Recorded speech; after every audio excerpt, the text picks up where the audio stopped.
እየሰራ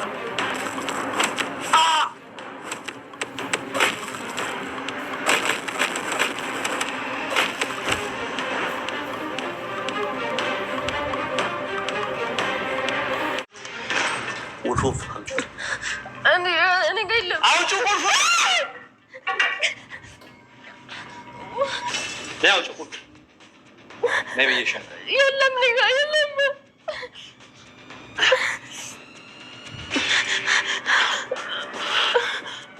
توجو توجو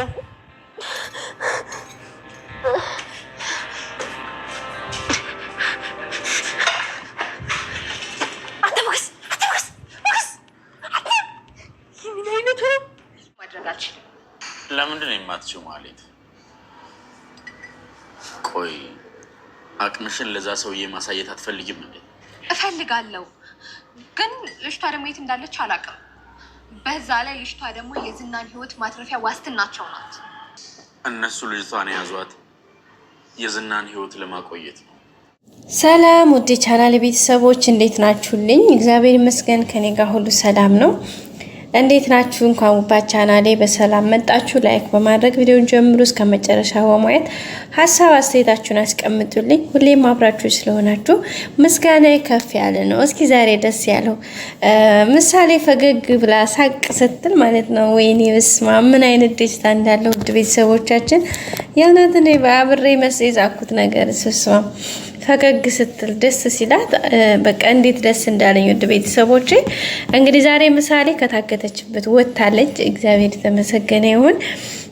ነገሮች ሁሉ ያው በምክንያት ነው የሚሆኑት። እንግዲህ መድብል ጓደኛውን አግኝቶ በሚገርም ስትራቴጂ ምሳሌን አውጥተዋታል ማለት ነው።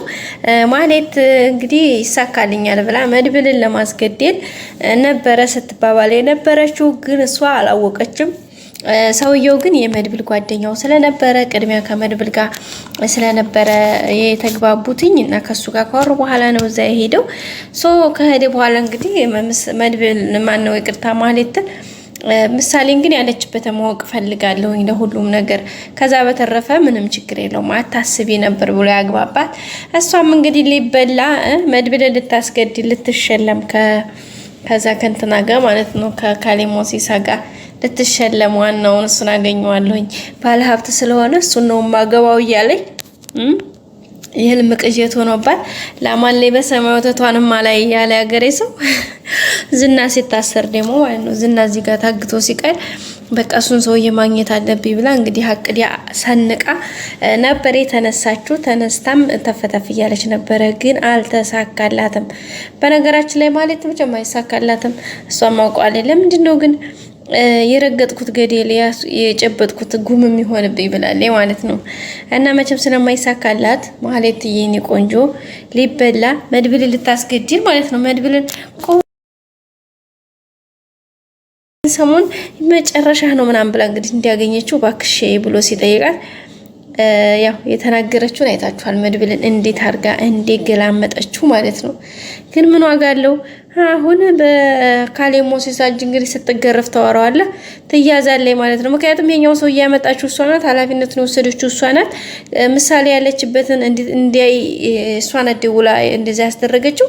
ስለዚህ ያ ሰውዬ እሷንም ኤፍራታንም ይያዛሉ ማለት ነው። እንግዲህ ኤፍራታም የተፈታችው ምንድን ነበረ? ሄደሽ መድብልን ተከታትለሽ የሆነ ቦታ ቅጠሪውና ከዛ በኋላ እሱን አስዩ ነበረ ማለት ነው። ከዛ ለመድብል ስደውልለት ኤፍራታ ምን ሆነሽ ነው ምናምን ሲላት አይ ምንም አልሆንኩም የተወሰነ ተሽጌ ነበረ ተገናኝተን ማውራት አለብን አለች። ኦኬ ያለና እሱን ነቃ ታውቃላችሁ። ከዛ ነቄ ስላለ ኦኬ ጨዋታ መጀመሩ ነው ያለው ማለት ነው። ቃቃ ጨዋታ ነው ብሎ ከዛ ቻውሽ ካላት በኋላ እንግዲህ ቀጥታ ወደ ስራው ነው ሄደው። ምክንያቱም ጓደኛውን አግኝቶ ስለነበረ ጓደኛውን በሚገርም ሁኔታ በሚገርም ብቃት እንግዲህ ሄደ ያለችበትን ብለው ሰደውት ነበረ። ያም እንግዲህ ቅድም ምሳሌን የያዛንት ልጅ ቀጥታ ሄዶ እንግዲህ መጀመሪያ እናቴ በካልቾ በቴስታ በቦክስ በርግጫ ብሎ ልጁን ዛሬ ፍንጭራ አድርጎ እንግዲህ ሂዶ ምሳሌ መድብል ጋር ልወስድሽ ነው እንዳትፈሪ ካላት በኋላ ምሳሌ እንግዲህ ፈገግ ነው ያለችው። ከዛ በኋላ እንግዲህ ተያይዘው ውልቅ ብለዋል። እንግዲህ በር ላይ በእርግጠኛው ልጅ ደውሎ አመለጠ ያዙት ብሎ ሰው ደርሰዋል። ግን እነዛንም በእርግጠኝነት አንዱን በግራ አንዱን በቀኝ እንደሚጥለው አንጠራጠርም። ሳጋይስ እስኪ እናንተ ምን ትላላችሁ? እኔ እንደመስለኝ ታውቃላችሁ እነዛን ውጭ ያሉትም ልጆች ይመታቸዋል። ከዛ በኋላ ይወጣል።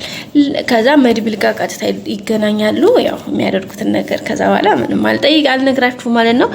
ሌላ ጋር ሲያናደደኝ ሞገስ፣ ወይኔ ሞገስ እንዴ ጋይሰር እንዴት ነው ከአእምሮ በላይ ሆነብን እኮ ያመዋል እንዴ ልጁ ፍርሃት ላይ እንዴት ለሱ ለራሱ ማለት እንዲሁ ሌላ ነገር አርቆ ማሰብ ሰፋ አድርጎ ማሰቡ ቢቀር እንዴት ዝናን ፈትቼ ሽንቱ ለምን ዘባን ተፈጥፈው ጀምሮታል አይደል እንዴ ይልቀቀው።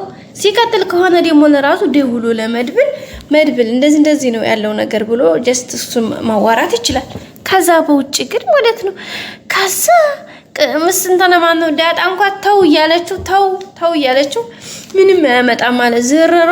ታዲያ እዛ ምን ይመስላል በእናታችሁ ይሄ እንኩሮ ደግሞ ጭራሽ ሉላና የመሰለች ቆንጆ አቦ እንደውም ለሷ አትገባውም። በቃ እንደው ዝና ቢይዛት ይሻላል። እንደው ስቃዩ ነው እንጂ እውነት ለመናገር ማለት ነው ጋይስ ይሄ እንደዛ አይነት ይሄ አስጠቂ ለቤተሰብም ሆነ ለምን እንደዛ አይነት ሰው አይረባም ጋይስ። ንሸም ነው እንደ ፊት ለፊት እንደ ወንዶቹ መጋፈጡ ኦኬ መልካም ትቶታል። እሱንማ ማሽም ትቶታል። ይበጨበጫል። ኦኬ ግን እንዴት ልጁ እንደዛ አድርጎ ያስቀመጠውን እንዴት እንደዚህ ያደርጋል? በጭራሽ የማይታሰብ ነገር እኮ ነው በፍጹም። ምክንያቱም እንደዚህ አይደረግም ውድ ቤተሰቦች፣ ሊሆንም አይችልም። በባለፈው ደግሞ ሊፈታው ብሎ ታውቃላችሁ ሊፈታው ብሎ እንደዚሁ የሆነ ይዛ ፈርምልሃል ያለው ጊዜ እንዴት ተሸወዳለህ ምናምን ብሎ መድብል እንዴት ታደርጋለህ ብሎ በጣም ነበር የተቆጣው። እንደዚህ በፍጹም ማድረግ የለብህም ምክንያቱም እንደዚህ መሆን የለበትም ብሎ እንግዲህ መድብል በጣም ነበር የተቆጣው። ከዛ አልፎ ለራሱ ማለት ነው ከመድብል ጋር ሊያጣለው ዝና ከኔ ጋር በገንዘብ ተደራድሮ ነው ምናምን ብሎ የወንድምህን ሚስት እኮ ማህሌትን ሲያማግጥ ነበረ።